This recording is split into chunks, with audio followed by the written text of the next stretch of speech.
தமிழ் நண்பர்கள் அனைவருக்கும் வணக்கம். அக்னிச்சிறகு சேனல் சார்பாக இந்த வீடியோவுக்கு உங்களை அன்புடன் வரவேற்பது நான் உங்கள் கௌசி.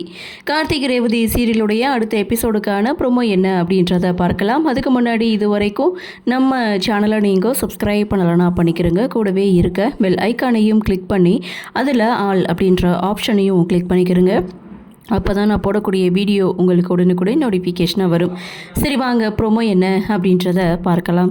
சாமுண்டீஸ்வரி குடும்பம் ஒட்டு மொத்தமும் கோவிலுக்கு வந்து சேர்ந்தாச்சு. ரேவதியும் பாட்டியோடைய பேரை யார் அப்படின்றத பார்த்துட்டாங்க.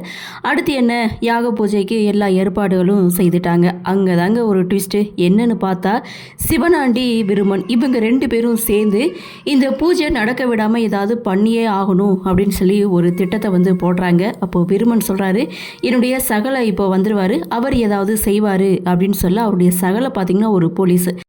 ராஜராஜன் குளத்தங்கரையில் நடந்து போயிட்டுருக்காங்க. அப்போது விருமனுடைய சகல போலீஸுடைய என்ட்ரி. அவர் ராஜராஜனுடைய பொண்ணுங்க 4 பேரை பற்றியும் தவறாக பேசினதும் ராஜராஜன் சடனாக போலீஸோட சட்டையை பிடிக்க, போலீஸ் மேலேயே நீ கை வைப்பியா அப்படின்னு சொல்லிட்டு ராஜராஜனை கைது செய்து கூட்டிகிட்டு போயிட்டாங்க. இன்னொரு பக்கம் யாக பூஜையை ஸ்டார்ட் பண்ணிடலாமா அப்படின்னு சொல்லி கேட்கும்போது ராஜராஜன் வந்துட்டா பூஜையை வந்து ஸ்டார்ட் பண்ணிடலாம் அப்படின்னு பார்த்தா அங்கே ஒரு பக்கம் ராஜராஜனை கைது செய்து போகிறாங்க. இது கார்த்திக்கு எப்படி தெரியும்? கார்த்தி எப்படி காப்பாற்றி கூட்டிகிட்டு வர போகிறாரு? யாக பூஜை நடக்குமா? சத்தியத்தை காப்பாற்றுவாரா அப்படின்ற ஒரு எதிர்பார்ப்போட இந்த ப்ரோமோவை முடிச்சிருக்காங்க. சரி, என்ன நடக்குது, என்ன மாதிரியான சுவாரஸ்யத்தோடு கதைக்கள நகர்வாக கொண்டு வராங்க அப்படின்றத நாமளும் பொறுத்திருந்து பார்க்கலாம். இந்த ப்ரோமோ பற்றின உங்களுடைய கருத்தை வழக்கம் போல கமெண்ட் செக்ஷனில் பதிவு பண்ணுங்கள். இந்த வீடியோ உங்களுக்கு பிடிச்சிருந்தால் லைக் பண்ணுங்கள், ஷேர் பண்ணுங்கள், மறக்காமல் நம்ம சேனலை சப்ஸ்கிரைப் பண்ணிக்கிறீங்கன்னு சொல்லி இந்த வீடியோவிலிருந்து விடைபெறுகிறேன். நன்றி, வணக்கம்.